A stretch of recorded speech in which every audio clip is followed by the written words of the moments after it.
This is the Art of Network Engineering podcast.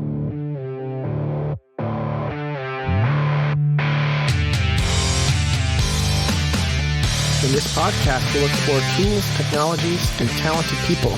We aim to bring you information to expand your skill sets and toolbox and share the stories of fellow network engineers.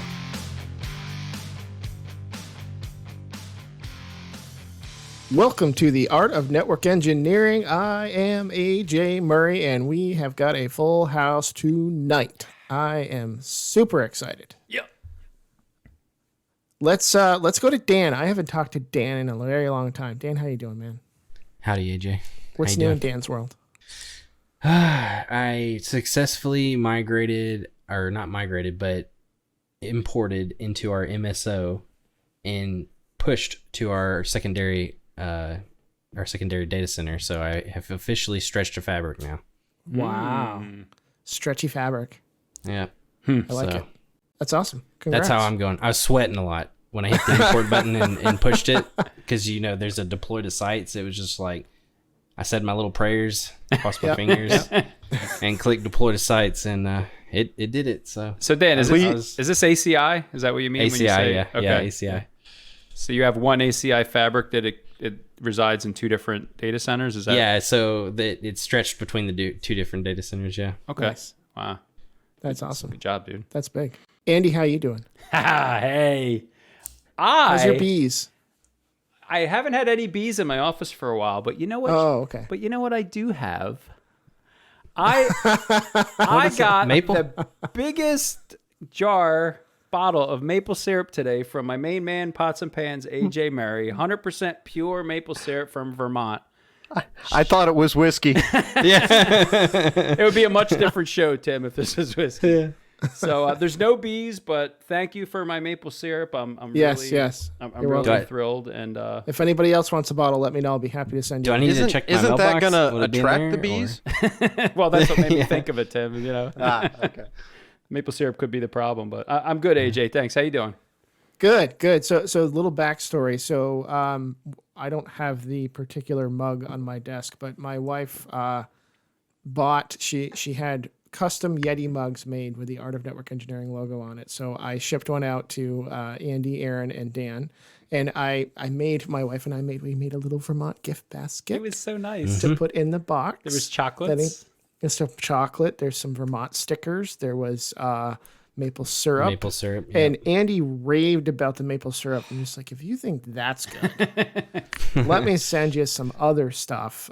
So Dan, Tim, and I don't want to announce our guest yet, but if you're interested in Vermont maple syrup at its finest, I'm more than happy to send you a bottle. And I don't know if it's a Philly definitely thing, am. but I've been consuming the crappy high fructose corn syrup with caramel coloring syrup my whole life.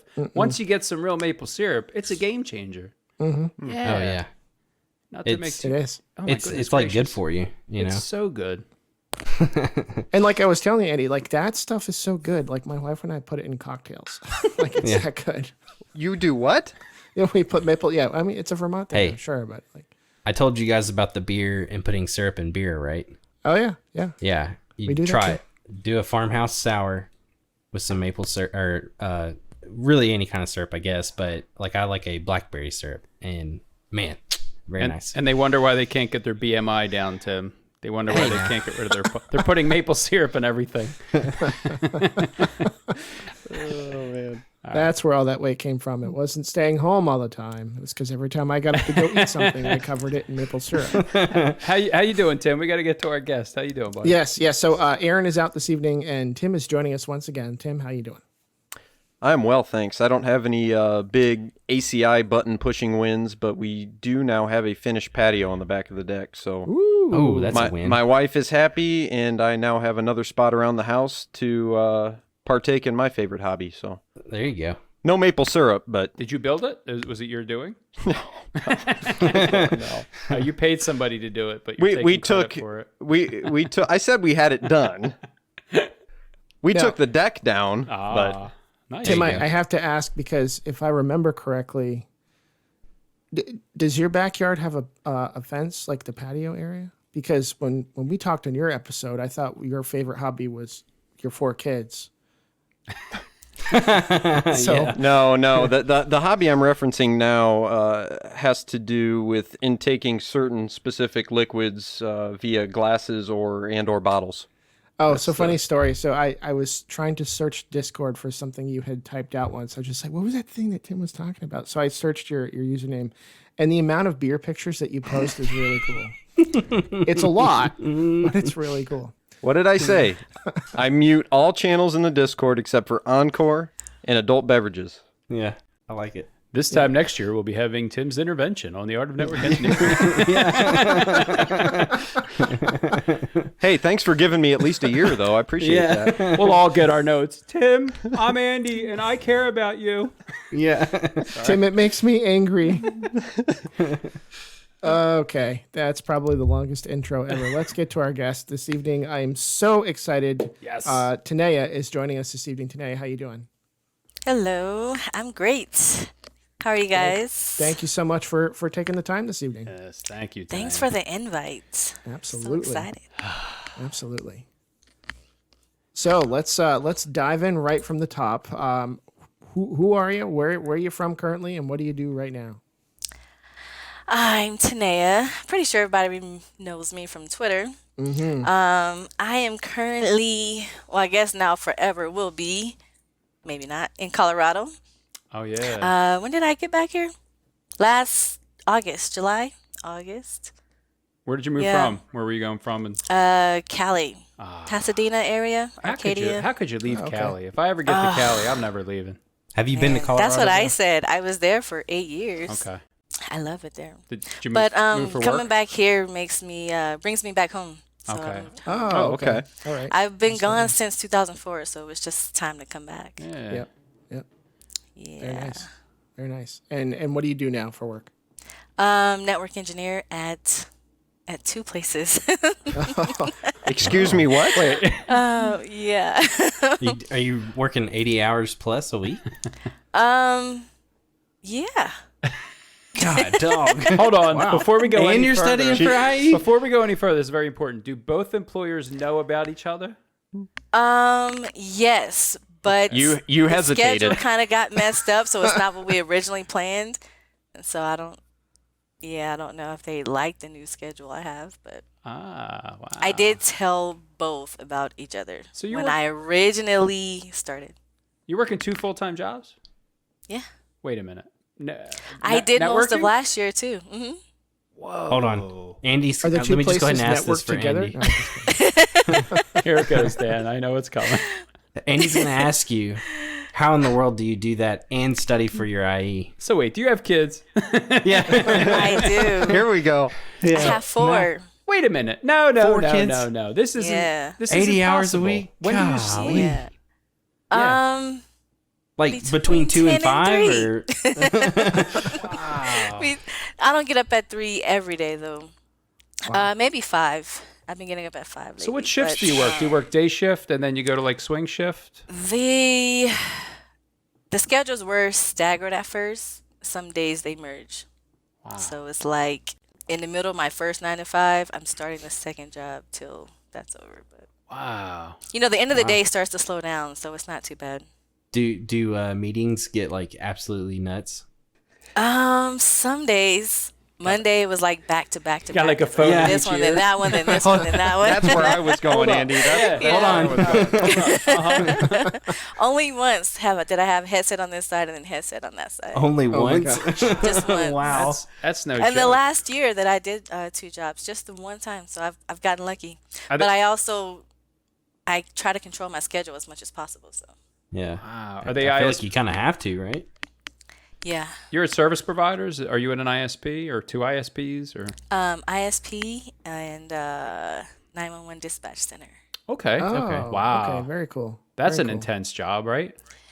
Yes. Are you it taking is. calls? Some days, Like, are you no, on the no, phone? no. Okay. I'm just doing networking, just IT stuff. Thank goodness. But I So- keep my door closed because I don't like to listen to the calls. Yeah. Right. Right. I bet. Wow. So can you kind of explain what that's like from a network engineering and operations standpoint? I mean, that's, to me, I would think that's nerve-wracking because Yeah, I thought it was. it's not a normal network. That's life-saving Right. calls happening there. Yes. It's I'm getting used to it now. It's been 9 months. But at first, it was really nerve-wracking because I was scared to touch anything. I didn't want to take anything down, Yeah.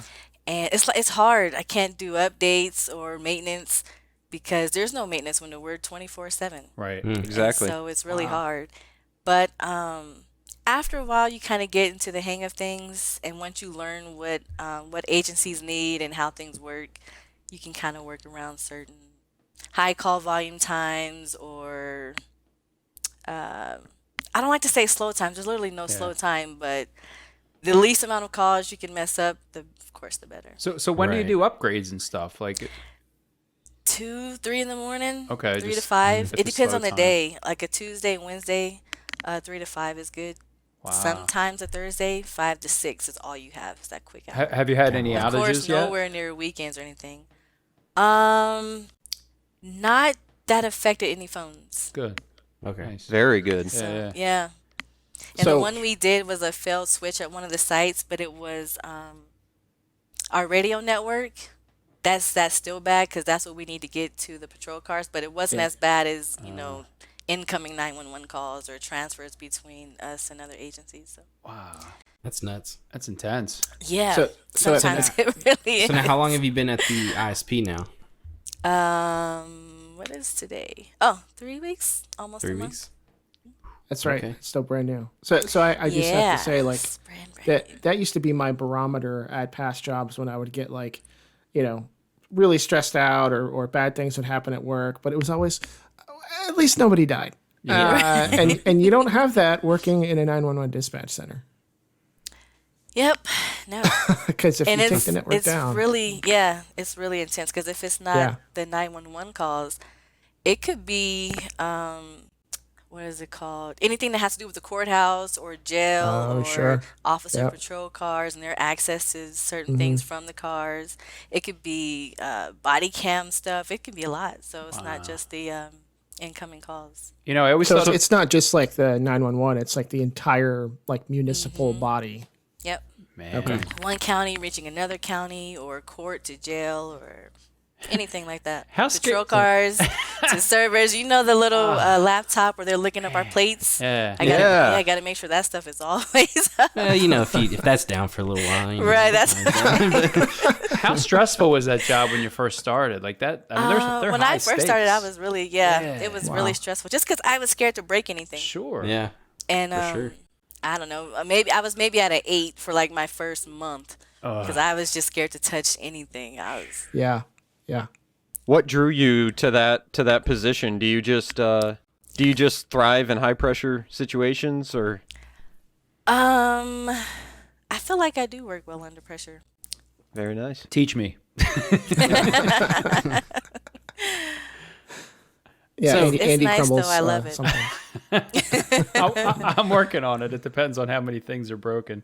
So, you weren't always a network engineer, right? I mean, should we turn back the clock and, No. what Yeah. what were you Yeah, doing let's hear the before? story. I never know where to start with this, but where We would don't you have start? to go all the way back to high school. Yeah, but, where would you start telling your story? Like, what were you doing before networking? Before this, I ran a fitness business, Okay. and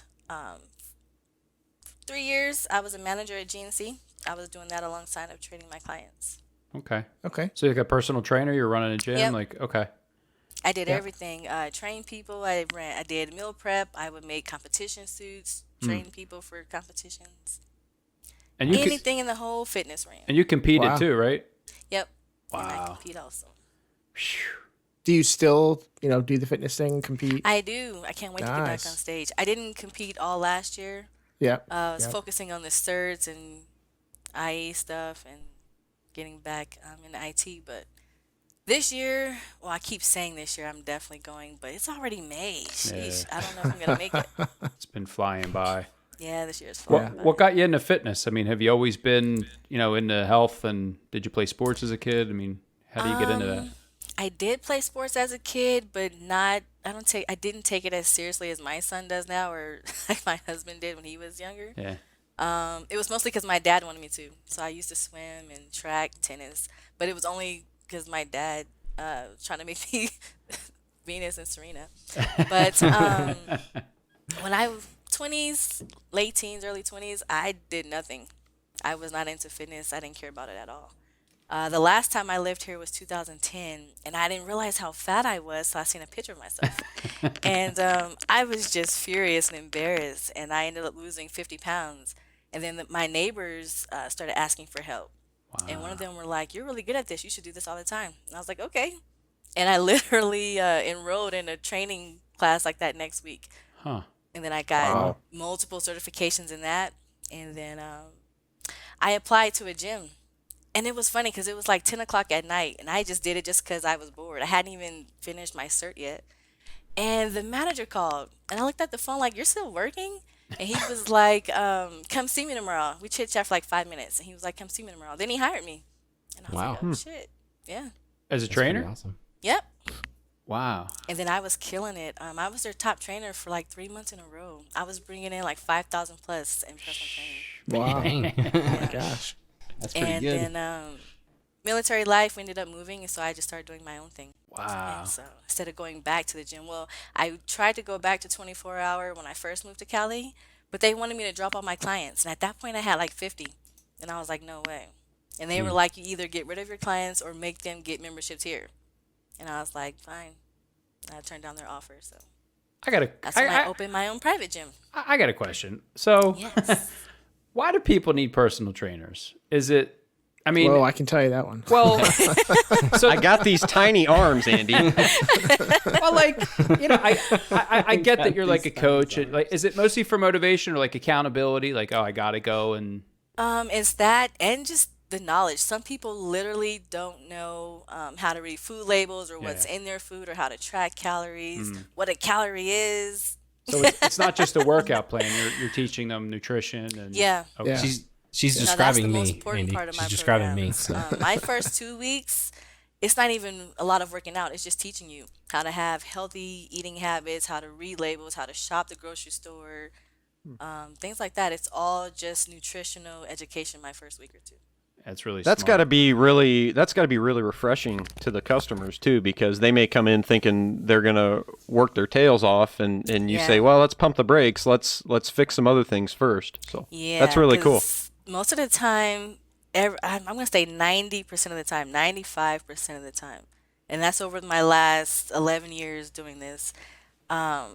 People don't make progress because they just don't know anything about nutrition. They can work out all day and never, ever make any progress. Wow. You'd be surprised. I struggle with portions. I always have. I mean, just Yeah, as that's one almost example. everybody. Yeah, me too. Yeah. And I I guess get it it all comes the down to time. discipline, right? Like I know what a portion is, size of your fist, protein, whatever, but that's not what winds up on my plate.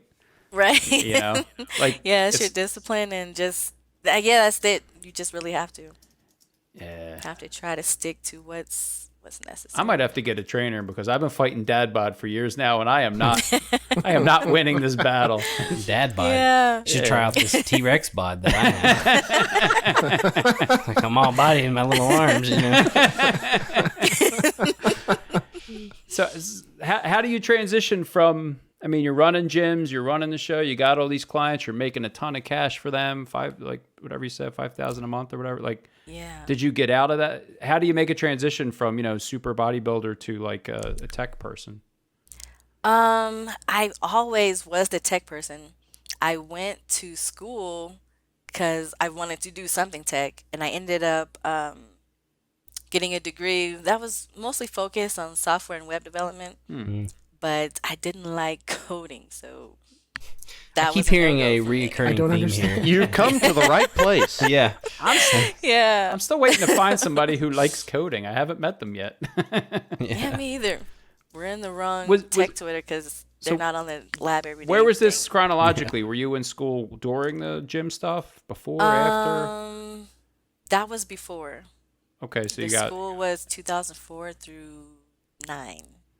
and then you got done school and went into fitness? No, my plan was to do anything tech in the Marine Corps, but that didn't happen. And after moving so much and quitting so many jobs, just the fitness thing was perfect with our lifestyle and my schedule. Yeah. Did you go into the military? No, I did not get a chance to. Okay. Turns out that there is an age limit for officers. and I was too old. And then once I got my age waiver, there's a dependent limit, and I have 4 kids. So Wow. there we go. Huh. I had no idea. Yeah, neither Didn't know did that. I. So couldn't get into the Marines, had a degree in tech, wound up in bodybuilding. Am I there so far? Like when is... Yep. So how do you go from degree bodybuilding to like, at some point you pivoted to tech, right, yeah. for the job? When GNC closed 100 stores, my store got closed. Oh, And, that's right. Yeah. I transferred to another store for maybe 2 months or so, but I really hated it. Me and the manager just didn't get along. I was a manager who liked to train up my team, and I really cared about the clients. It is just a retail store, but people come in there for real help, and I liked helping people. yeah. And the manager was just like, sell, sell, sell, and he didn't care. So I didn't stay there long. Huh. Why did they And, close a bunch of stores? I don't remember. Was it just I don't remember. something Maybe happened? money. Yeah. And the Okay. strip centers, they were mostly strip centers. Those were costing more to keep up than they were bringing in. So Gotcha. I think it was just a strip center thing, locations and the size of those stores. So you just wound up out of work at one point, right? Like everything was Well, I still GNC. have my clients. I was still training while I was at GNC, so I just went back to training. But that only lasted a few months, and I was like, this is the perfect time to get back in IT. So I started training part-time June 18, 2018-ish. And I went to Barnes & Noble and got the CCNA 200, 125 cert guide. There you go. And I've just been studying and labbing every day since. Wow. Yes. So where did Literally you? almost every day since, too. So where did you Very land little your bit your less. first job in? Was it like a help desk? Did you go Yep. straight into networking or Help desk how at did an that- MSP. at a MSP? You said. Yeah. Okay. Did you get your CCNA to get that job? Because did you have a bachelor's in software web development? Computer information systems. CIS, right? Yep. But did you need a cert I for had that had help desk Net job? Plus at that time, and I did Net Plus to get familiar with networking because I didn't really know anything about it. I just knew, SQL and programming languages, stuff like that. So with your background at that time, how did you get that job, right? Like, how did the interviews go? What drew you to that position? As hard as I've been studying and labbing for the NP and the IE, that's how hard I was going on Net Plus. And they also have who was it that sells a Net Plus simulator? I was on that thing for hours and hours, just redoing configs, and I think I went through a couple hundred labs over and over at least 2 or 3 times to try to really learn how and why to do these things so I can kill it at the interview, because my resume was, I'm not trash. I had only had 2 real jobs, and I didn't have anything to put on there, so I wanted to make sure that when I started applying places, I could speak to what I was doing. Nice. That's smart. Was the CCNA a prerequisite for the help desk job that you got? It wasn't.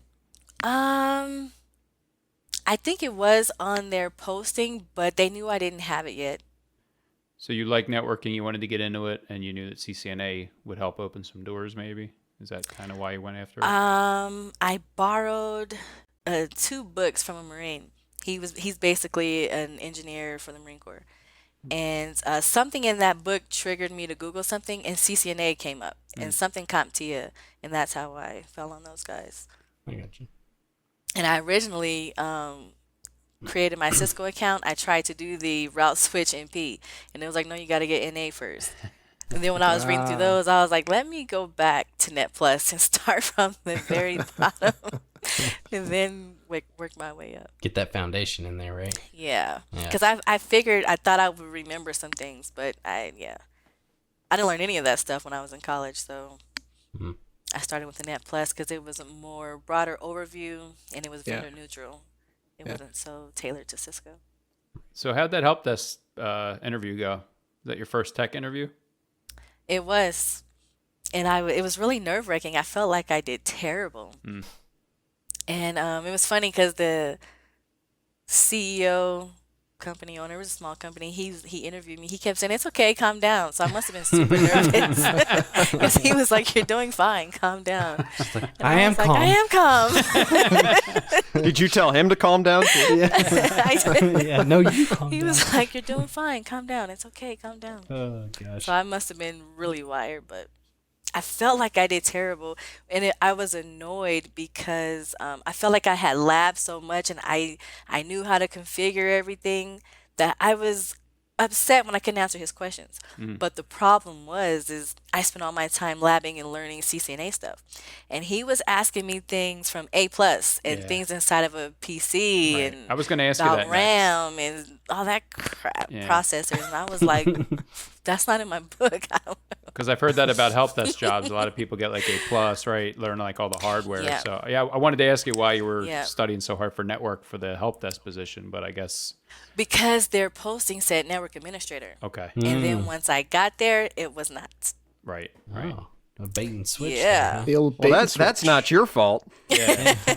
So they're Wait a they're second. nailing you with hardware questions, and you're like, "Yo, let's talk about subnetting and BGP." And like, come on. Yes, that's exactly how it was. They literally had an open PC on the desk. Oh. And they were like, "What is this?" And I looked in the box like, a computer? I was like, I don't know. And he was like, "What is this? What is this? What is that?" And I was like, "That's a fan." And I literally didn't know what the pieces were.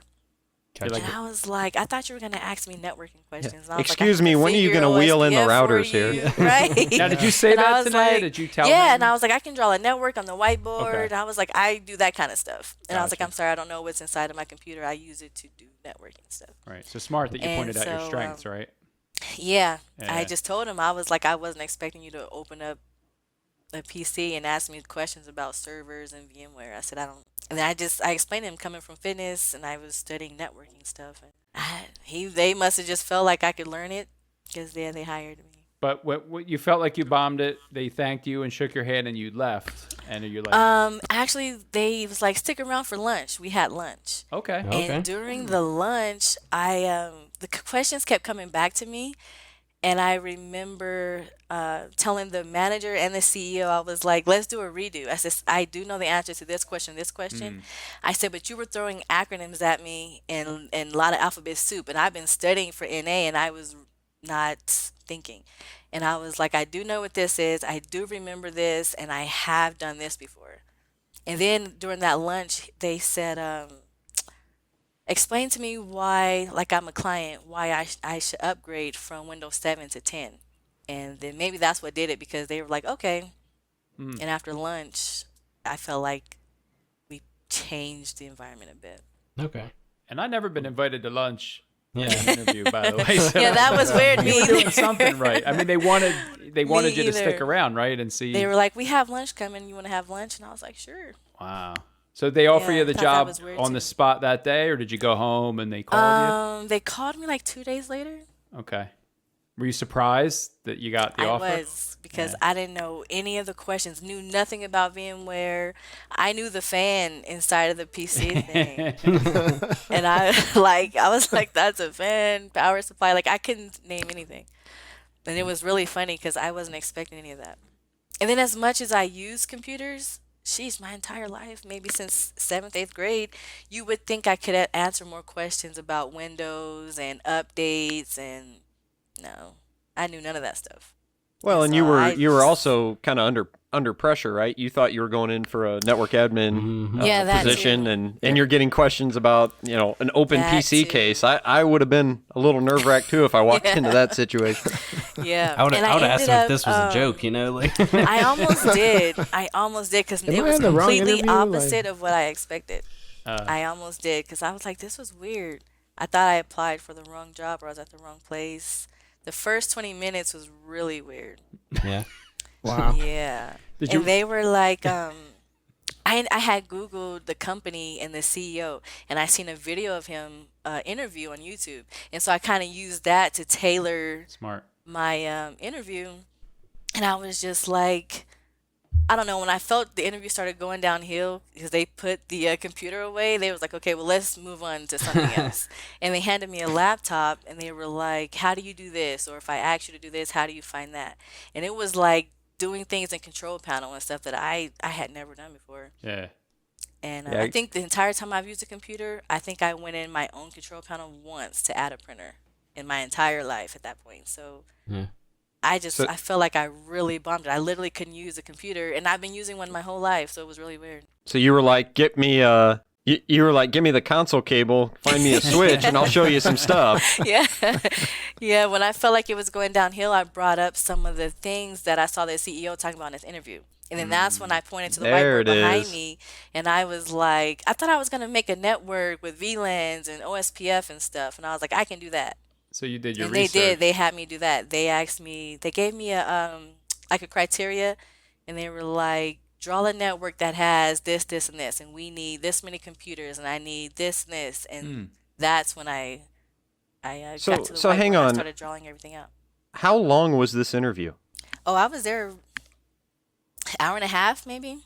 Okay. Oh, wow. Yeah, it's pretty long. So that escalated quickly. Yeah. Yeah, it really did.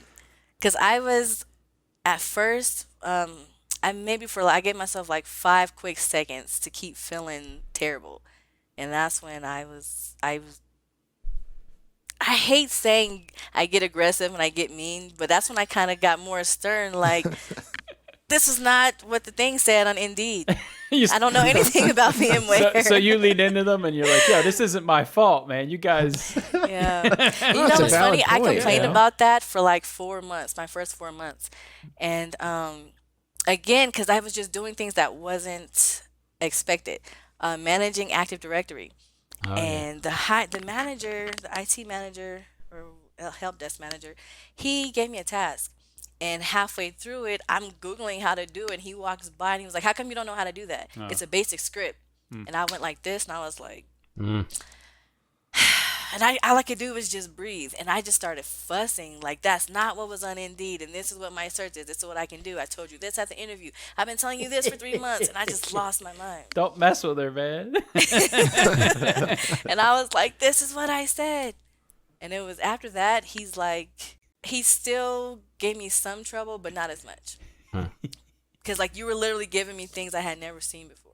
Telling me to do all this stuff with logon scripts and things in Active Directory, and I hadn't even heard of that stuff. So I had to look up literally everything. That was a difficult position to be in, right? You're in a Yeah, I help was desk miserable job. at first, Yeah, right. yeah. You don't know And then, about so that with environment. that, and then, help desk users, yeah. Did- I had told one of the coworkers, I was like, when I get this NA, I'm out. Right. Was anybody there? I'm Like, done. did you have people that you could lean on that could help you, get you acclimated? Were you on your own?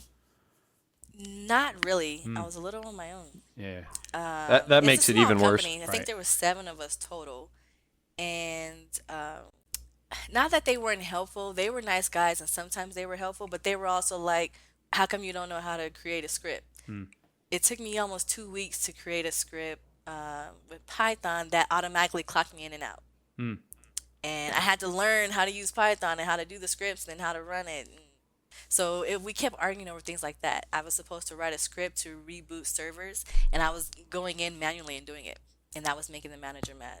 So this wasn't a pleasant experience, right? Your first job no, in I tech. couldn't wait. Yeah, this I was couldn't not- wait to leave. This was not a great No. foray into the. So how did you get out of there? Well, yeah. How long were you there for? How long did A you put up with year, almost a year. Okay. It's like 11 Wow. months in a week or something like that. 11 long months. I think I left 2 weeks before my year date. How'd you get out? I feel so bad because I'm not a person who lies, but I really love this CEO. I just couldn't work with the IT manager. Yeah. And I think 3 or 4 times I went to the CEO and I was like, "Look, I know your whole chain of command thing, but it's not working between us. And so I've been trying. These are the things I've tried. Now I need you to intervene." And it never worked. So I don't know. I was planning to go home for the holidays that year, and I told them, I think I'm going to move back home. I need to go home. And I just told them I was moving because I felt bad telling him that I loved him and his company and everything he was doing, but I couldn't work with the manager. Yeah. Yeah. And I seen a meme like, good people leave managers, not jobs. That was 100% true because Yeah. we couldn't communicate. Yeah. It was just Did you ever see him around town after that? Thought you moved. I felt like I seen his car a couple times, but I never. We didn't live by each other, so it was okay. All right. So what was the job Okay. after that? Did you get your NA and get your first network spot? Or I did. Ah. But I had got the NA almost a year before I left. I had got it early in the my time that I was there. Oh yeah, I started November and I had the NA February or March, and then I didn't leave till that next December. Oh, I guess I was there a year. I left December because I was supposed to go home for Christmas, and then I just ended up not going back. So were you looking for network positions the whole time? I was Yeah. like 7 months. Sure. 7 months. Like 7 months. Did you have a And I couple had went interviews? on many interviews, Okay. but I just wasn't at the level where people needed me to be. And it was really annoying because I did know what I was talking about, but without any corporate experience, I didn't get a chance. So how did you overcome that? Because that's a recurrent theme on this podcast. How do you get that chicken or egg kind of scenario resolved? You guys see me literally lab like crazy. I don't know. I don't always say it out loud because different people take it different ways. But for a long time, I caffeinated on Friday night and I stayed up till Sunday night when it was time to go to bed and work for school for the week. And I just labbed and studied and labbed and studied because I wanted to know every little thing, every output, every command, everything, so I can explain people how these things work because I had no experience and I was getting really frustrated with not being able to get a job. So you had to prove that you knew what you were talking about beyond a shadow of a doubt because you knew they were going to tell you, well, you don't have experience. Yep. And you were going to. So I felt like if I could walk them. you through how to troubleshoot something, what certain output looks like, what commands to run to configure or troubleshoot something, then I would be fine. So a lot of labbing. That was a kind lot of of labbing. Yeah. What were you using? Virtual. I started off with Packet Tracer, and then when it didn't do some of the NP technologies, I got GNS3. Nice. GNS3. And I have EvenG, but I never use it. Yeah. I know everybody does that. Dan's writhing in never pain use it. for those who are one just is on the listening. laptop that I never use. I use my gaming PC, so that's one reason. There you go. But I don't know. GNS is I don't have any problems with it, so Yeah. So if it ain't you broke, don't fix you it. studied like a mad woman. You labbed like a mad woman. You applied like crazy until you got some interviews, I guess. How did you get a few interviews and just kept getting shot down? Yep. At a lot of big companies, for the cities, a water district, water. Wait, was plant this still out in place. California, or had you Yep. moved home? Okay, all right. Nope, all in Cali. And then at DXC, you guys may have heard of a big company. At that interview, I felt like it went really well, but the senior guy, he was like, "I like you a lot. The team likes you. We feel like you know what you're talking about, but you don't have any networking experience." And after I got hired and I realized the projects we were working on, I could see why he wanted someone who had been doing it for a while. But at that interview, I kind of got really, really stern. And I was just like, you know what? I'm really sick of begging for a chance. Like, I can do this job. And I was like, I get what you're saying. And the things that you wish, he said, I wish you were able to. Things that he had said in that sentence, I tried. I built a lab in GNS3, and you've seen my devices. I had the 10 physicals. I have begged so many people to go in and break it so I could fix it. Either no one knew how because they're just not familiar with it, or I felt like no one broke it enough that challenged me. And I explained to them, I've had Marines, I've had IT friends, I've had anybody I can think of try to break my network so I can troubleshoot. That was his thing. I hadn't had any real life troubleshooting. And right as I thought he was about to end it, I told him, give me scenarios.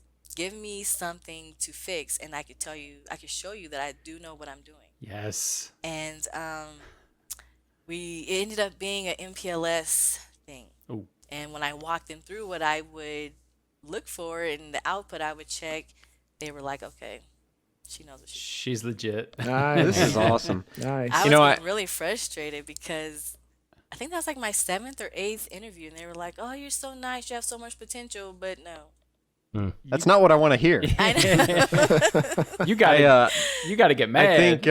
I think this is a probably a good time to highlight that Teneyia has a pinned tweet on her Twitter account that says discipline is more important than motivation. And you just said that in your last 10 minutes here. Yeah, I yelled that at a client once. And I just You it's been yelled. like my You yelled motto it ever at a since. client. You yelled it. Yeah. Hey, Andy, I don't want to be yelled at by Teneyia. Yeah.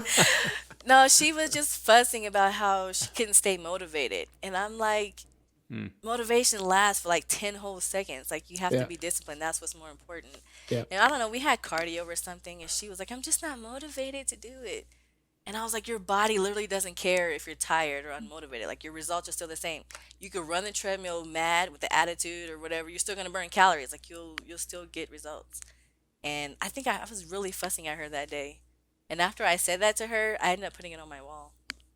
Hang on. I think I had the wrong context here because you said you yelled at a client, and I thought you were talking about like the help IT desk client. job. I'm like, whoa.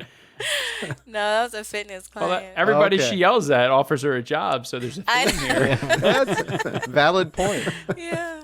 Wow. I just got really frustrated, and Yeah. I was trying to sit there and be polite, but I So don't know. so How are you the supposed so to the get guy gave you a experience when no one job though, gives you a right? chance, so.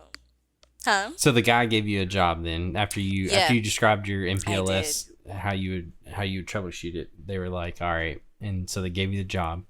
So what were you doing at this level now? Were you finally actually into networking or? I was still at the help desk, and I that's when I told those guys I was probably gonna stay in Colorado when I came here for Christmas. But then I ended up getting the offer, so I stayed in Cali and just literally went from that job to that job, Friday to Monday. From help desk to network. Yep. Okay. And it was really fun. And once, like 2 months in, I felt like, oh, this happened for a reason because it was everything I needed for the IE enterprise. Wow. I was working with DNA Center, and we were migrating 114 sites from MPLS to SD-WAN. Oh wow. And it was just everything, literally everything. That's hot. I procured and configured and installed 350 9300s, and that's what was on the exam. And I your was like, this is first perfect. network engineering job? You hit Yeah. the jackpot. Yeah, I yeah. did. Oh my I goodness. did. gosh. I was like, oh, this Wow. is such. Is the word unicorn in the title? I was so happy That's That is crazy. incredible. once I got in, and I was like, What- this is what we're doing. Went from a frustrating help desk job where you weren't actually doing man. networking to straight into that. That's wild. Yes. That's awesome. And it was crazy because after a year of arguing with the users and arguing with the manager, it was like 100% networking, no end users, really supportive team, really supportive manager. It was a completely different world. That's, One day I had a migraine or something. They were like, go home, rest, chill. And I had never had that before either. At GNC, I had to go to work with freaking strep throat and ear infection. Oh my god. And so Oh. it was not, I wasn't used to the supportive team and manager and take 4 or 5 days off, make sure you're well. That was I different, think that's called culture. yeah, Right. yeah. Yeah. right? I agree with It you was that really users are nice. the worst. And I liked helping. I didn't mind helping, but it's one thing to be rude and nasty when you're calling me for help Yeah. and I'm trying to help Yeah. you. Yeah. And these were not like I don't know the word. These were like architects and lawyers, and there's this company, a new startup. They were working on I forget what kind of technology. Oh, charging your phone through wireless. They were working on stuff like that. And so these are what I felt was like high level professional people, and maybe those are just the worst to work with. But Yeah. CEOs and That's been my experience. VCs. And this one guy, I told him, I was like, people who cook your food and IT people are the worst people to treat like this. I said, I have literally access to everything in your computer. Like, you should probably be a little more nice. If I was a bad person, you'd be screwed right now. Watch yourself. You're 'Cause saying I'm on his computer trying to help him, and he's yelling and screaming at me about something I didn't even do. And what's so funny is at the time I used to call Spectrum from help because that was the provider for that client. And I remember calling Spectrum over some outage, and it was something really dumb. And he was yelling at me, and the whole reason that they had a problem was because they hadn't paid their bill, and Spectrum shut them off. And he was screaming and yelling like terribly. And I was like, Oh, if I that's was a happening bad to me. person, you'd be so screwed right now. Like, I'm literally in everything. Your whole life is on this laptop. Your personal, your corporate. I can see all your money, your everything. So you said something that I just want to circle back on real quick. When you were interviewing for this job, the guy or the interviewer said that he wanted somebody with experience, and you said once you were there a little bit, you understood why. So what does that mean exactly? Because it sounds like once you got there, you knocked it out of the park and did great. So why do you think he said, I need somebody with experience? Like, was it a very intense environment you were in? It was intense. You're working for the state of California, and it was just a lot of pressure to hurry up and get things done. And at one point, we were doing 3 to 6 cutovers a week, and those things it was really crazy schedule. Sometimes those cutovers took 2 hours, and then just the amount of work that we were doing. At one point, I was configuring 7 switches a day. And so it was fast paced, but it just wasn't a good time to teach someone who didn't know anything. Right. Like, you needed to come I can in see and that. to know That how to makes sense. troubleshoot MPLS, because you still had to manage the sites that weren't cut over yet. You had to know about SD-WAN. You had to have experience in working with vendors, and just because you were on your own a lot. They were like, here's half of this 300 shipment of switches, configure them, schedule a tech to go install, and do the cutover. Wow. And it was just because we were doing cutover to SD-WAN and switch refresh at the same time. And then we had an outage that brought up a impromptu data center refresh. So we got really busy. Wow. Unfortunately. So how did you manage all that pressure and while drinking from a fire hose and all of that all at once? Maybe I'm weird. It wasn't a ton of pressure to me. I was literally having a ball. I was like, give me all the switches. I'll do it. See, you had a ball. I would have been bawling. Yeah. I slowed down a bit. I think I was super excited to be there. I was doing networking, and then we were doing all this stuff I felt was super cool. Yeah. And we were playing with all the latest Cisco toys. And I was the only one who had managed DNA for like 7 months, and I was having a lot of fun with it. Wow. And That's so incredible. It wasn't a lot of pressure to me. I was enjoying everything. Anything they needed me to do, I was like, sure, put it on my calendar. Until one of my coworkers was like, what did he say? He made a comment. And he was like, yeah, because you're just the queen. Something he said, and it was really like, because I can do it all, and because I'm just that good. And I didn't see it as that. I was just like, I had no problem configuring all the stuff. I was like, sure. Someone was like, I can't do this. It's too much on my plate. I was like, I'll do it. I was just trying to get my hands on everything. Yeah, and you earned that spot. It was your first network so- gig. Somebody gave you an opportunity, and you were surrounded by all the latest and greatest. Ooh la la! Yeah, I mean, I you was were. having a lot of fun. Yeah, I think that person was a little resentful. Like, I agree. person that just comes So- in and Yeah. They don't want to hire you because you don't have the experience. They give you a chance anyway because you prove yourself, and then now you're trying to take everything to get the experience, and they're still giving you shit. Yeah. And I forget what he said, but it was real shitty. And he said it in front of everyone, and I was like, is this how everybody feels? So after that, I just kind of took my tickets and my task as it came. I stopped, going above to help everyone who was starting to fall behind. You think it was just that one person, or this was another not great culture that you found yourself in? I think it was just that one person. Yeah, okay. He seemed to be the only one who had an Right. issue. At first, when it was almost time, our department got divested, and it just happened to be perfect timing because we were moving anyway. Right around the time we were getting ready to switch to the new company, he put out an email to the entire DL, and he talked about how great I did on the cutovers and how he was shocked, and I'm this and I'm that, and congratulations, and so happy for you, so proud. So he kind of changed his tone towards. Nice. Wow. So are you? So you Go ahead. go ahead, Andy. No, you got it. He had also been doing this like 20, 30 years, and I was brand new, so maybe he just hated me because I was that new puppy, like bouncing Yeah. around, and the old dog is like, Yeah. stop. Like, just He tell you to stop. get off his lawn. So you're not there now, right? No. When we got divested and we got purchased that department anyway, I left. We ended up coming home for my brother's funeral, and I was like, we need to go home. And so I started applying to jobs here. And so I was living in both states. That's how I missed you the first time. When you called, I was literally on the highway in Vegas. Right. And I was living in both states for a while. And so I was finishing up DXC as we were being sold and doing our thing. And I was trying to start job and find house and things here. So you said you got the NP too. So how long in between getting your CCNA and the NP? And did you get NP Enterprise or did you do the old CCNP I did route the switch? route switch. Oh, okay. All right. And I got NA February or March, and then I got NP. When was the deadline? February. December or January. February of last year. Yeah.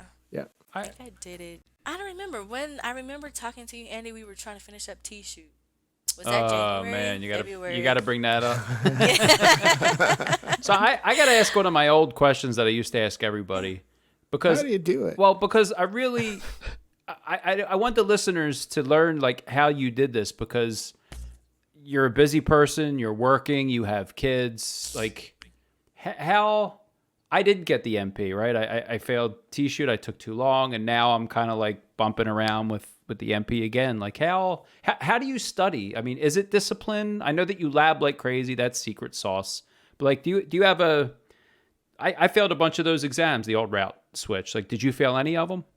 I failed a route 3 times. Yeah, route was rough. I think everybody failed route. My least favorite. I don't know how, because maybe you guys seen it, maybe not. I had posted a picture where I had highlighted every exam topic, and I literally went through every one till my goal is to go over the technology until I can explain it to my kid or my grandma or something. And so I felt like I could do that. And every on the exam, the frame relay questions and those things, I was just too thrown off, and I don't know how. So those are probably what got me. So are you reading the OCG? Are you taking notes? Are you doing flashcards? I mean, how do you get it in your head? All of those. Everything? I read multiple things, multiple books from different people. I read Cisco white papers. I try to read and take notes, and then I watch a video, and then I lab it. Okay. And I just keep going through that circle. And I used to have a really strict schedule where I could lab between these hours, read and take notes between these hours, but it's not like that anymore. So I'm listening to like INE or CBT or something, or even just some random YouTube videos while I get dressed in the morning, when I'm driving to work, if I'm cleaning the kitchen or doing dishes. Just constantly getting it in your head whenever you can. Yep, just listening every time. And then on the weekends, Friday and Saturday, I just sit here all day lab. Because it's the only time I get to lab now, Friday nights through Saturday night. Yeah, you put in a lot of late nights. I've seen you on Twitter, like just up all night. I try to wait till the kids go to bed, because I'm always working or studying. So 6 to 9 is mostly for them. But once they're asleep, even when they're not sleeping, it's 9 o'clock and they're just, I'm thirsty, I'm hungry, I can't sleep. I still close my office door like it's 9 o'clock. Right. And I'm going to study. And you don't have a problem retaining things late at night? Like I tried for a year to study, like 9:30 to midnight every night. And then Same. Yeah, and then I'm not sleeping right. And then I don't feel like I'm retaining stuff because it's late and I'm tired. I mean, you obviously didn't have a problem with it. I think now I don't, but I used to feel that way when the Marine Corps was at its worst and we were moving every 2 years. I ended up just going to DeVry online. And that first year was hard. Going to school online was really, really hard. Yeah. And I think that's where I learned it from, because I had to do my whole 4 years 100% online. And then we spent so much time in Hawaii, and I was registered at the Cali DeVry, but I lived in Hawaii, so I couldn't go to campus. So. Oh, boo-hoo. You lived in Hawaii. I know. You poor I had to thing. do 100% online, so I had to learn how to be disciplined from jump. I think it goes back to her saying, though, about discipline over motivation. Yeah, I guess it's all about discipline, huh? That's how you succeed. You just decide. I mean, how would you define discipline, right? Is it just saying no to yourself and like, how is one disciplined? I mean, is it something people can learn? It's a decision you make, right? Like, this is what I'm going to do. Yeah, that's what I was going to say. Yeah. You just, I hate saying I don't like this question, but I get it a lot. Sorry. No, I don't know how to say it without sounding like an ass. Just say it. I want to be super like inspirational. I'm struggling. motivational I'm speaker, struggling with discipline. But That's why I'm I'm just asking. like, okay, I'll tell you what I told my sister. I'm like, you're 35. Like, either you do want to do it and you're gonna do it, or you're not. Right. Like I can't. Nobody can make you do it. We can only motivate you so much. You have to be like, Yeah. I can't watch Netflix for 4 hours today. I have to study no matter how I feel. Yeah. And so There's no excuses, right? It's all BS. nah, like, you just yeah. I mean, even if you don't want to do it, that's fine that you don't want to do it, but don't half-ass it and try and say you're Right. going to do it, or you just play with it. Either do it or don't. I'm gonna put something on my wall. I think you're inspiring me. Like, yeah, you're a grown ass man. Either do it or don't, but stop your whining, right? Like, And that's why I don't like to say it. I don't like to sound like an ass. And but then dash Teneyia at the I bottom. that's just what I well, good things happen when you get mad. So you can yell at me if you want, and it might change my life. You know what I mean? So that's just. I mean, I don't think I've been motivated in years. I don't care to get up at 3 and do fasted cardio. And most of the time, that cardio is holding onto the treadmill with my eyes closed. And I'm just walking at like a 3-5 just because it has to be done. Or there's been some times That's where discipline. Yeah. I'm labbing and I'm looking up and it's only 1:30 and I'm like, there's no way I'm going to make it till 6. I just can't. But I do. I literally don't stop until I'm finished. You're a machine. And that was with the fitness stuff. That's with this. I mean, You would have been a it has great to be Marine. done. I know, right? Yeah, my dad was a Marine. I mean, you got Marine Right? blood They in should you. let me in the Their club. loss. Yeah.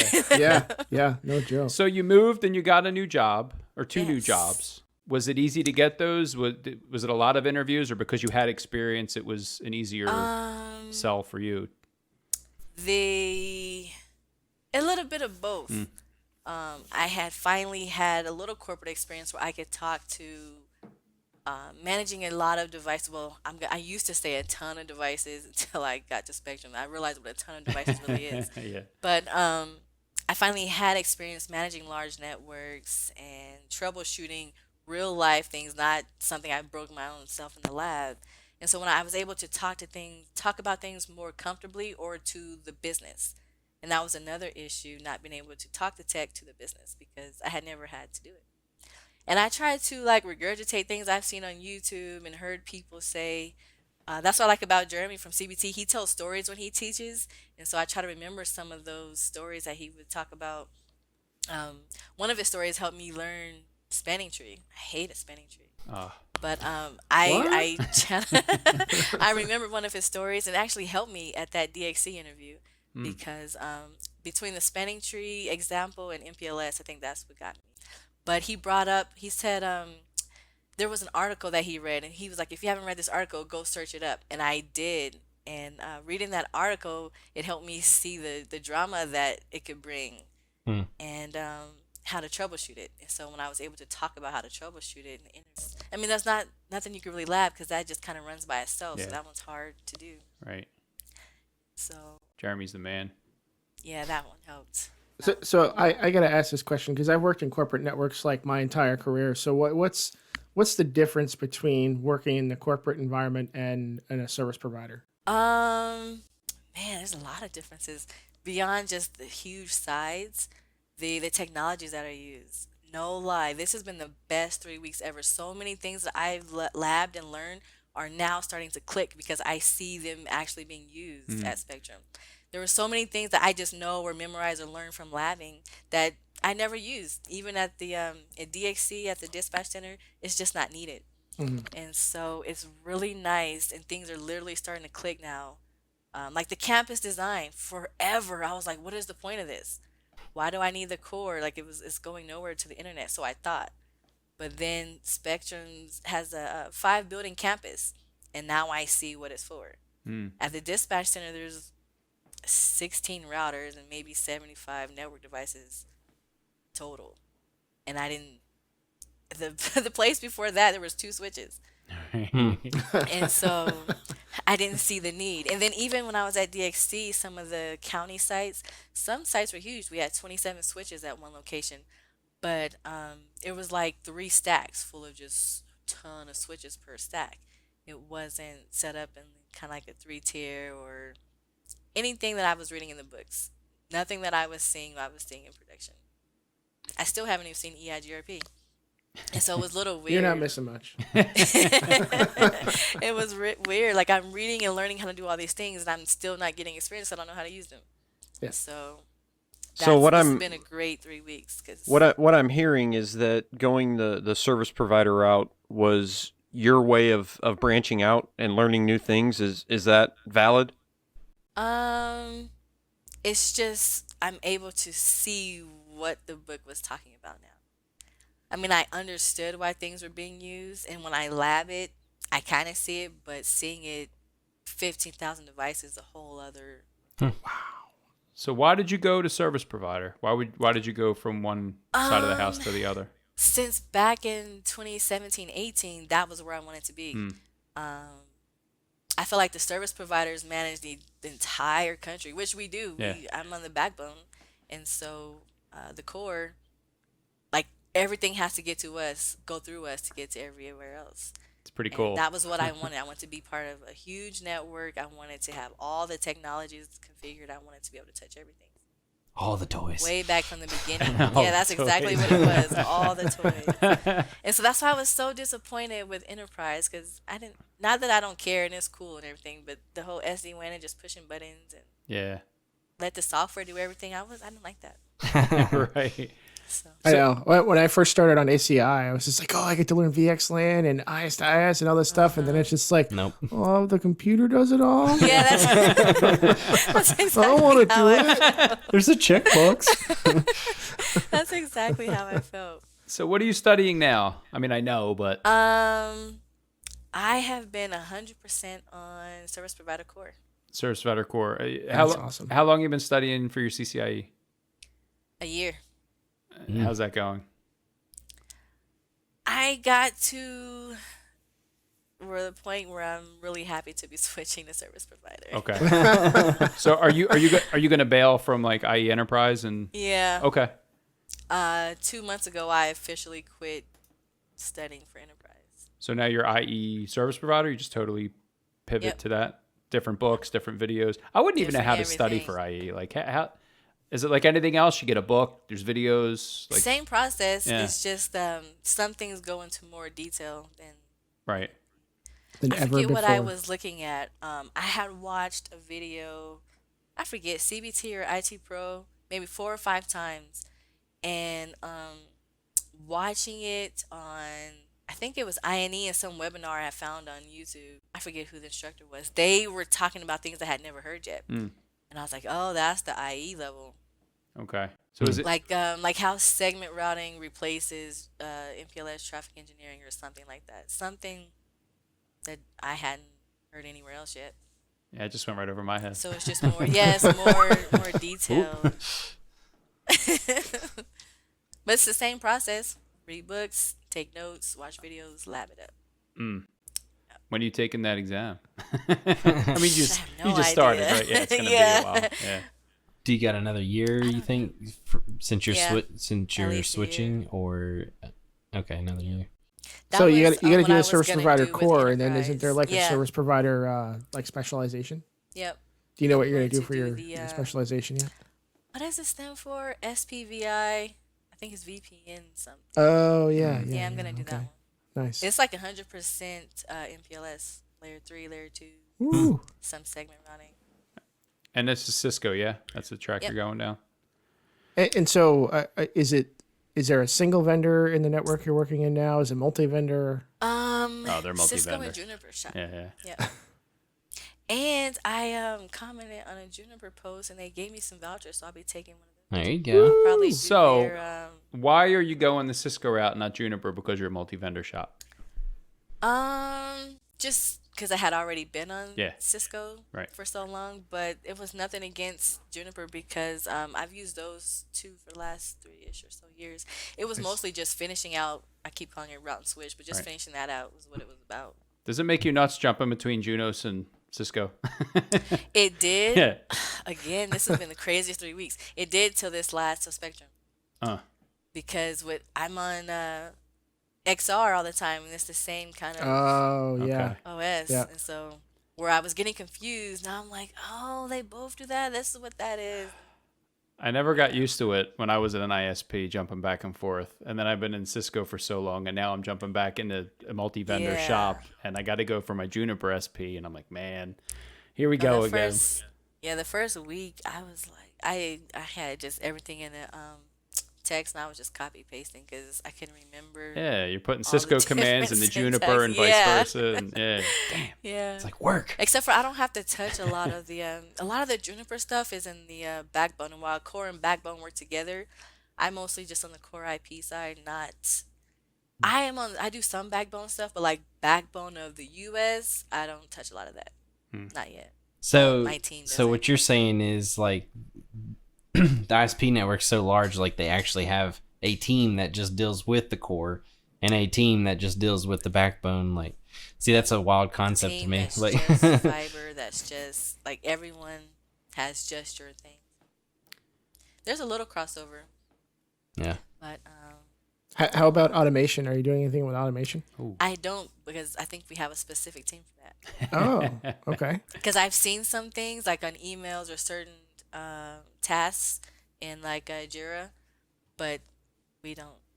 So, my so let it's, me. it's coming. They're coming for you. So let me ask Yeah. this then. Are you guys siloed?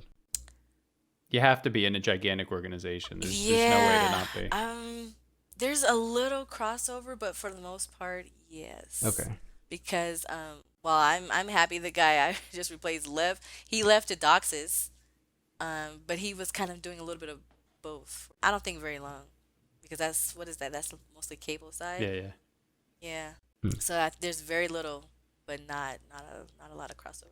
Gotcha. What would you tell people coming up, right? Like you've been very successful. I mean, you basically started your tech career in 2018, right? Which, Yep, that's when I went full time. I mean, it's been 3 years and you've accomplished a ton, and you've 5 years total. Yeah, So not nothing at all. and you've yelled at people that got so scared Yeah. they offered you jobs, and like your discipline is unmatched. I mean, Well, I think a really key part there is that she steered the conversation. Yeah. Like, while they're trying to steer towards Right. stuff that she didn't know, she's like, "Well, no, wait. Let's come back over here." Yeah. I think it just comes from just being super hungry. Like I needed the change, right.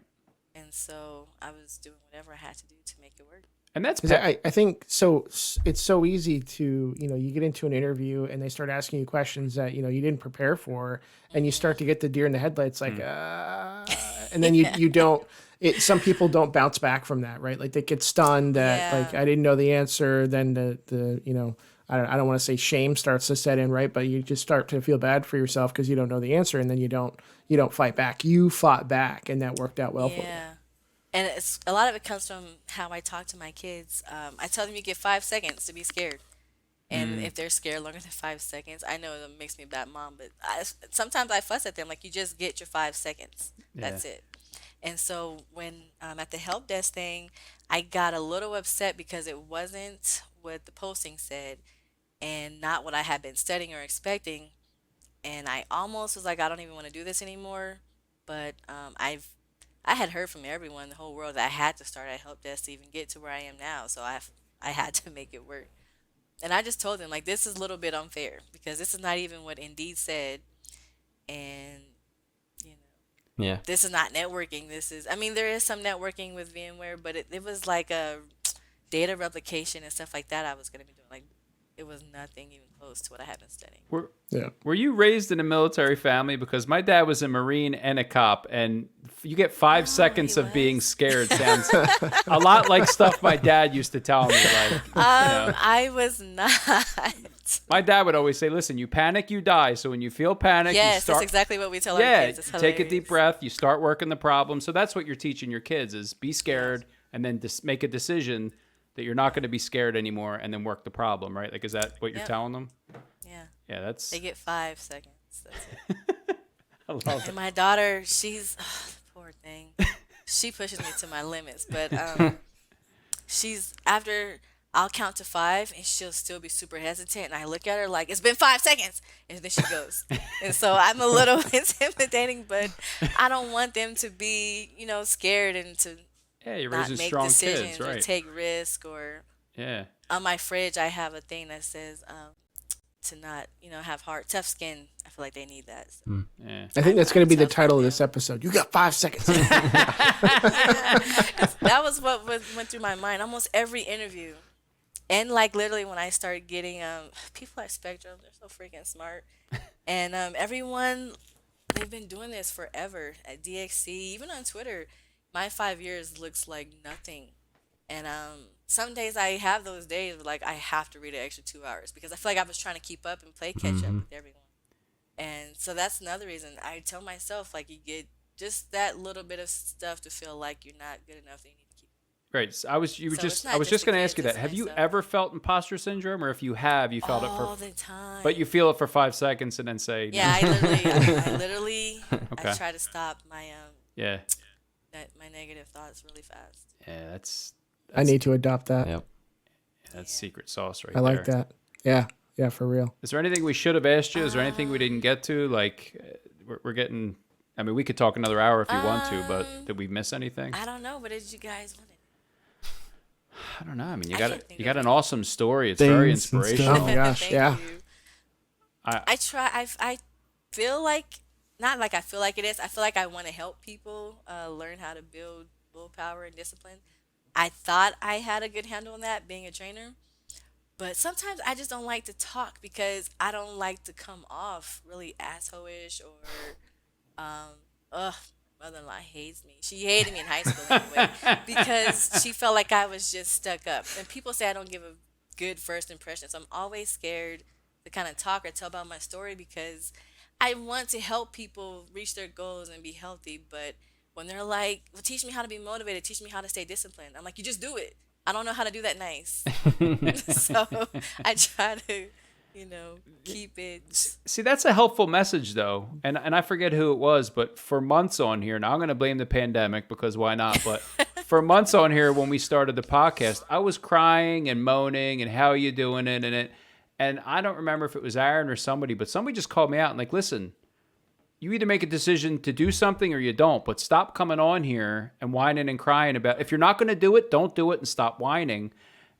And it kind of turned me around. And then we had Tim on, and Tim said he studied in the mornings, and I started doing that. And then I studied every day at 5 o'clock in the morning for a couple of months and really started to knock it out again. Now, of course, I've fallen off again, and now I got to get back on and get the discipline. But, I mean, I think you can really help really people hard. by leaning into them, Like Yeah. listen, stop your whining. I don't think discipline. I mean, this is just my opinion, but I don't think discipline is something that you can teach somebody. Either they have it or they they don't. Yeah, You know? you got to know what you want.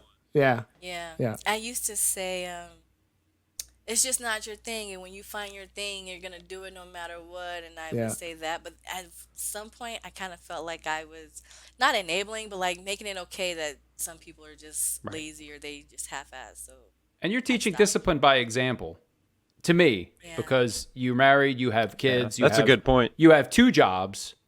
And I want, and I Two want, jobs, 4 kids, yeah, and I want to, and I want to sit and here. no excuses. Exactly, like there's no excuses. You give yourself 5 seconds, and that's it. I think I've become soft. I think I got to toughen up here. I got to, you know what I mean? a little, it's a little bit. Andy, of I could have told you that. And then it's a lot of just literally doing what you like. When people ask all the time, how do I do everything that I do or why? I literally just enjoy doing it. I genuinely have fun labbing. I love playing with my car. Everybody knows I like working out. I just really love those things. So it's not hard to make myself do it. I mean, some days it really is, especially when I'm in prep. But I'm choosing to put myself through the suffer. Yeah. Like I'm eating low calories and cardioing because I want to, not because I just don't have any food. Like I'm starving because I'm choosing to starve to get extremely lean. Like you can't complain about that. You're choosing to do that. Yeah. And you don't get overwhelmed at work, right? Like when you go in and there's technologies you don't know and you're surrounded by everybody smarter than you. Like that's what I'm trying to get at with you because the things that I experience sometimes with being the dumbest person in the room, you just kind of seem to be like, nah, 5 seconds, I'm over it. Let me work harder, lean into it, and learn this stuff. Like you. Not anymore. I Yeah. used to be, but now I let Spectrum know up front. I said, I apologize. I'm going to ask you a ton of questions. I'll probably get on your nerves. So I asked a lot of questions. Right. And I asked why a lot. Yeah. That was another thing with my first manager. He's the parent where it's like, Jenny has 2 apples and she gives this many apples. How many does she have? Jenny has 2 apples. And they're just screaming the question, but not really explaining to the child how and why to answer the question when they're struggling with math. And I'm a why and how person. So he would be like, just do this, do that, do this. And I'm like, well, why are we doing that? Because that's how we do it. okay, but what are we accomplishing? How does it work? Yeah. Why are we? That's how we've always done it. Yeah, that's exactly what he would say. And I'm like, okay, but technically, for the technology, what is it doing? Not your company process, not your personal. What is this technology doing for the client? And he didn't explain those things. And so I learned. I try to. Of course, not everybody teaches. There's some gatekeepers, but I just ask them anyway. They tell me they don't, and if they don't, I 90% of the time will find it from someone else or Google. You're very curious. The vendors' white papers. I'll find the answer. You curious? You have a lot of curiosity. Yeah. Yeah. I'll say that. The how and why. I'll end with this personally because I've been when I bring up new circuits, right, and new connections, I gotta get it up, ping across, bring up BGP, and block all routing, and then we're just gonna burn it in. We're gonna watch, make sure nothing bounces before I put prod traffic on it. I've done that 100 times, and the way I've always done it is with the permit route map that calls a deny all prefix list, and I've been doing that for years. Yeah. I presented it to a senior guy on my new team recently, and he's like, "That's wrong." Like, wait, what do you mean? So we started getting into the how and why. I'm like, well, it works. He's like, no, it doesn't. You can't. And then he started showing me stuff. So last night, 3 hours, I'm labbing this thing, and it works. And I'm like, aha, it works. And then I'm on Twitter like, haha, look, it works. And this guy's like, no, it doesn't. The permit route map doesn't match that deny all, so it's just hitting an implicit deny. He said, put another sequence and permit all and watch what happens. And I did, because I'm asking how.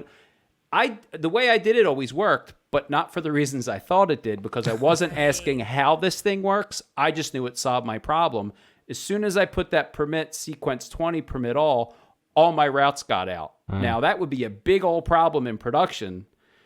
Now, I've been doing this for 5 years, Teneyia, and it's been working, and I never had a problem. But to your point, asking the how and the why and digging in and understanding what's going on under the hood, even though I thought I knew. So I'm blown away that 5-6 years into my career, I still don't really understand on a deep level how some of this stuff's working. I just know it did what I thought it was doing. So being curious, the how and why, it's, your discipline. You've helped me a lot. I've really enjoyed our conversation tonight. Thank you. Anybody That's got funny any? because I just feel like I'm weird.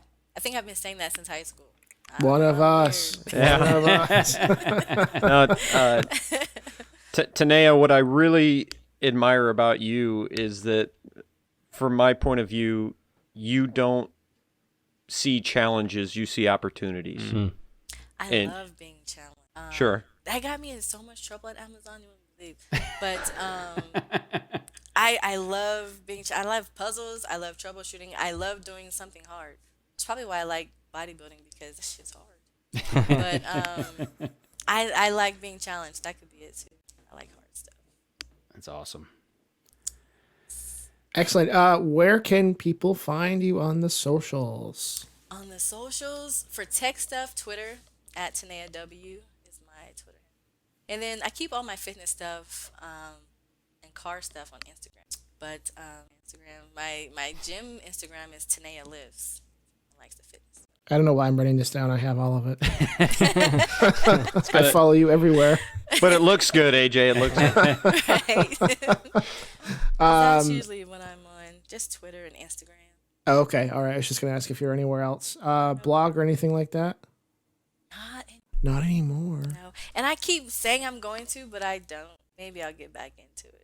And then it was fitness tailored. I have to start all over with the tech blog. Hey Teneyia, I got no more excuses, and it's because of you. And I just want to personally thank you. I'm sitting here with a belly, and my CCNA is about to expire in 2 months, and I just want to whine it. I can't. And do Andy's it, only but- got 2 kids. Yeah, exactly, exactly. So I don't have any more excuses, and I want to thank you for that. And I'm either going to turn it around or I'm not, but I'm done complaining. So thank you for your inspirational story. It helped me for sure. Thank you for the nice words. And if he actually holds his word to it, I'm going to thank you for getting Andy stuff. Yeah, this definitely brings a whole new meaning to the 5-second rule, and I think I'm going to implement There it. you go. Yeah, I like that. I'm going to do that with my kids. The 5-second rule. Not my kids. I'm talking to myself. That too. Yeah, it takes some getting used to. It's hard getting out of your comfort zone, Yeah. but It is. Get comfortable with being uncomfortable. you just literally have to make yourself do it. One time I forget what I was doing. I was training a client, and Eminem came on the radio, and he was like, I bully myself because I make myself do what I put my mind to, or something like that. And I was like, oh my God. And I was like, yes. Like, I couldn't have said it any better. Right. I literally, no one likes to get up at 3 o'clock to do fasted cardio. Why am I up at 3 o'clock fasted cardio? Just Because you want it, right? you got to do, You made a decision. That's what you're doing. You have to, I think I put a post on Twitter. It's about your passion, but you kind of have to suffer really want to get to the next level. Whatever your suffer is different for everybody, but Yeah. you got to push past for your comfort. You hear that, Billy? Which is really hard. Time to suffer, Belly. Time to suffer. It's really hard to do, but if you keep, you just take small steps and just focus a little bit at a time. Make a lot of progress. Thanks, Coach. Yeah, exactly. All right, tell Andy where to send his money to.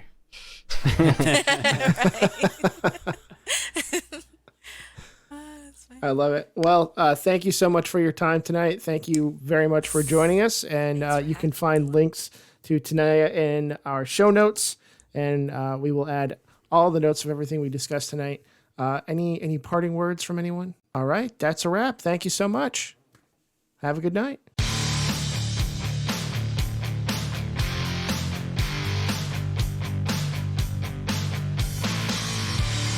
Hey everyone, this is AJ. If you like what you heard today, then make sure you subscribe to our podcast on your favorite podcatcher. Smash that bell icon to get notified of all of our future episodes. Also, follow us on Twitter and Instagram. We are at Art of NetEng. That's Art of NETENG. You can also find us on the web at artofnetworkengineering.com, where we post all of our show notes. You can read blog articles from the co-hosts and guests, and also a lot more news and info from the networking world. Thanks for listening.